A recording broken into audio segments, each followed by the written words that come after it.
দেখো এই ভিডিওতে আমি সমাধান করাবো x minus y equal to 3 xy equal to 28 হলে x square plus y square এর মান কত লিখি।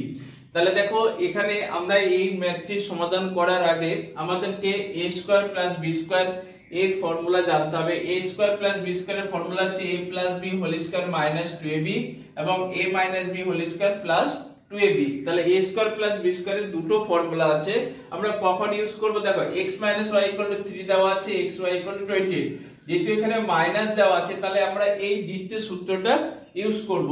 তাহলে দেখো x square plus y square বলেছে, তাহলে এখানে a বলতে দেখো x এবং b বলতে হচ্ছে y, তাহলে x মাইনাস y যেহেতু a মাইনাস b আছে তাহলে x minus y whole square plus হচ্ছে প্লাস 2ab, 2 লিখলাম, a বলতে হচ্ছে x এবং b বলতে হচ্ছে y। আবার দেখো x মাইনাস y ভ্যালু হচ্ছে 3,